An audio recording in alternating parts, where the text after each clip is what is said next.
Baik, Shalom. Perkenalkan, nama saya Irwan Sapraza Inggolan dari Prodi Manajemen Pendidikan Kristen dengan NIM 240104027.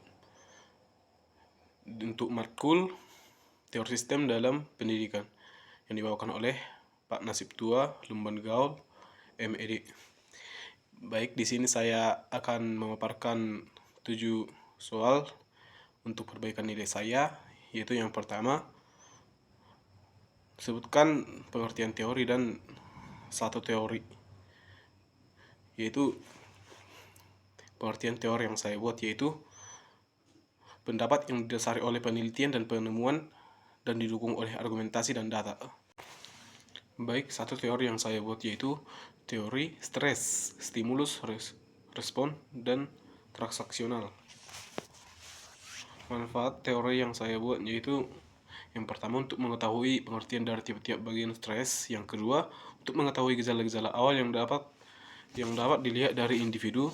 Yang ketiga, untuk mengetahui cara mencegah terjadinya stres dalam individu. Yang keempat, yaitu untuk mengetahui atau menerapkan pola hidup sehat tanpa adanya stres. Baik, yang kedua itu pengertian sistem. Menurut saya, sistem adalah suatu kumpulan komponen yang saling terkait dan bekerja sama untuk mencapai tujuan tertentu. Sistem dapat berupa fisik, sistem sosial, sistem ekonomi, atau sistem lainnya. Contoh sistem yang saya ambil yaitu sistem pernapasan. Yaitu komponennya terdapat hidung, trakea, bronkus, paru-paru, dan diafragma. Fungsinya yaitu hidung, contohnya hidung untuk mengambil oksigen. Yang kedua, fungsi trakea yaitu untuk menghubungkan hidung dengan paru-paru. Yang ketiga, bronkus itu untuk menghubungkan trakea dengan paru-paru. Fungsi paru-paru yaitu organ yang berfungsi untuk mengambil oksigen dari udara dan mengeluarkan karbon dioksida. Yang kelima, diafragma itu otot yang berfungsi untuk mengembangkan dan menghempiskan paru-paru. Manfaatnya yaitu yang pertama, untuk mendukung kehidupan.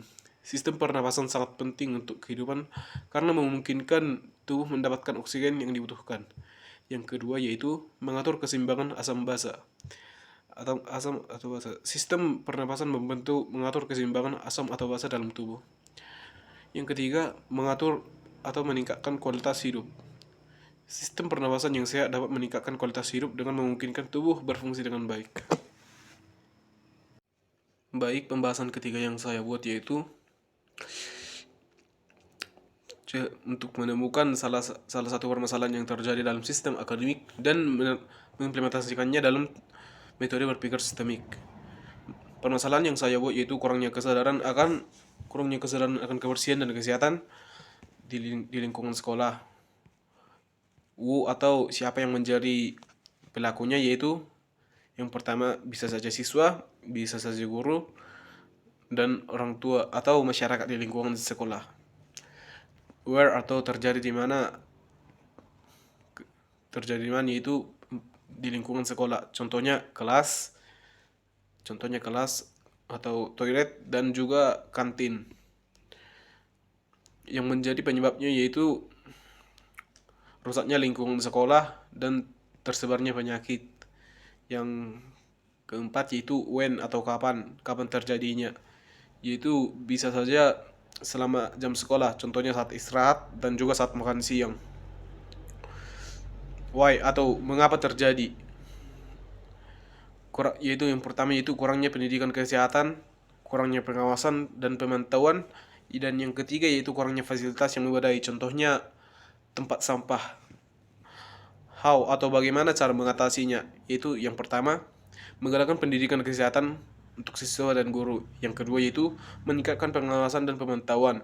Yang ketiga yaitu mengadakan fasilitas yang memadai untuk menjaga kebersihan dan kesehatan. Yang keempat yaitu melibatkan siswa dalam kegiatan menjaga kebersihan dan kesehatan. Solusinya contohnya meningkatkan pendidikan kesehatan. Yang kedua, meningkatkan pengawasan dan pemantauan. Yang ketiga, mengadakan fasilitas yang memadai. Yang keempat, melibatkan siswa dalam kegiatan menjaga kebersihan dan kesehatan. Pembahasannya itu tujuan dari mempelajari teori sistem, yaitu yang pertama untuk mengetahui apa itu teori sistem dan apa saja bagian-bagian dari teori sistem tersebut. Yang kedua yaitu untuk mengetahui bagaimana bagian-bagian dari sistem itu bekerja dan bagaimana bagian-bagian tersebut bekerja sama atau berinteraksi antar bagian dan hasil yang diciptakan dari proses. Yang ketiga, untuk mengetahui apa saja yang dapat menjadi penyebab terganggunya proses suatu sistem dan akibat dari terganggunya proses sebuah sistem.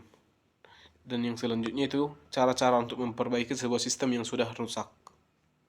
Baik, pembahasan selanjutnya yaitu yang saya buat yaitu aksioma dalam teori sistem. Pengertian aksioma sendiri yaitu pernyataan yang dapat diterima sebagai kebenaran tanpa pembuktian. Yang termasuk bagian-bagian dari aksioma yaitu yang pertama yaitu sentralitas, yaitu sistem yang terdiri dari dua pasang proporsi dan kemunculan dan hierarki dan juga komunikasi dan kontrol. Yang kedua yaitu kontekstual, yaitu sistem yang dipengaruhi oleh keadaan dan faktor-faktor yang melingkupi sistem. Yang ketiga desain, yaitu sistem yang direncanakan, dipakai dan dikembangkan sesuai tujuan. Yang keempat yaitu tujuan, yaitu sistem mencapai tujuan tertentu yang hendak dicapai. Yang kelima yaitu informasi, yaitu sistem membuat, memiliki, mentransfer, dan memodifikasi informasi. Yang keenam yaitu operasional, yaitu sistem berfungsi menghasilkan perilaku dan kinerja. Yang ketujuh yaitu kelangsungan hidup, yaitu sistem mampu mendeteksi perubahan dalam lingkungan operasional untuk memastikan keberadaan yang berkelanjutan. Baik, pembahasan yang selanjutnya yaitu apa pengertian dari teori sistem umum dan implementasinya dalam pendidikan. Teori sistem umum sendiri yaitu suatu pendekatan yang digunakan untuk memahami dan menganalisis sistem yang kompleks dengan mempertimbangkan komponen-komponen yang saling terkait dan berinteraksi. Teori ini dikembangkan oleh Ludwig von Bertalanffy pada tahun 1950-an dan telah digunakan dalam berbagai bidang termasuk pendidikan. Implementasinya sendiri dalam bidang pendidikan yaitu yang pertama menganalisis sistem pendidikan, yang kedua yaitu mengembangkan kurikulum yang terintegrasi, yang ketiga yaitu meningkatkan kerjasama, yang keempat yaitu menggunakan teknologi, yang kelima yaitu mengevaluasi dan memperbaiki. Untuk yang pertama yaitu menganalisis komponen-komponen sistem pendidikan seperti kurikulum, metode pembelajaran, dan evaluasi untuk memahami dan bagaimana mereka berinteraksi dan mempengaruhi hasil belajar mereka. Yang kedua yaitu mengembangkan kurikulum yang terintegrasi dan mempertimbangkan komponen-komponen yang saling terkait dalam sistem pendidikan. Yang ketiga yaitu meningkatkan kerjasama antara guru, siswa, dan orang tua untuk mencapai tujuan pendidikan yang sama. Yang keempat yaitu menggunakan teknologi untuk meningkatkan efisiensi dan efektivitas dalam sistem pendidikan. Yang kelima yaitu mengevaluasi sistem pendidikan secara terus-menerus dan memperbaiki komponen-komponen yang perlu ditingkatkan. Baik, pembahasan yang selanjutnya yaitu apa pengertian dari teori sistem kehidupan dan apa implementasinya dengan pendidikan. Yang saya ambil yaitu teori sistem kehidupan adalah suatu pendekatan yang telah digunakan untuk memahami sistem kehidupan sebagai suatu kesatuan yang kompleks dan dinamis. Teori ini mempertimbangkan komponen-komponen yang saling terkait dan berinteraksi dalam kehidupan. Contohnya sistem biologis, sistem lingkungan, dan juga sistem sosial. Implementasinya dalam pendidikan yaitu seperti pembelajaran berbasis proyek, dapat membantu siswa memahami sistem kehidupan dengan cara mempelajari komponen-komponen yang saling terkait dan berinteraksi dalam suatu sistem. Yang kedua yaitu pembelajaran interdisiplin, dapat membantu siswa memahami sistem kehidupan dan berbagai perspektif seperti biologis, ekologi, dan sosial. Yang ketiga yaitu penggunaan model dan simulasi, dapat membantu siswa memahami sistem kehidupan yang kompleks dan dinamis dengan cara memvisualisasikan dan menganalisis komponen-komponen yang saling terkait. Yang keempat yaitu pembelajaran berbasis lingkungan, dapat membantu siswa memahami sistem kehidupan dengan cara mempelajari hubungan antara organisme dan lingkungan. Yang berikutnya yaitu pengembangan keterampilan berpikir sistem, dapat membantu siswa memahami sistem kehidupan dengan cara menganalisis komponen-komponen yang saling terkait dan berinteraksi.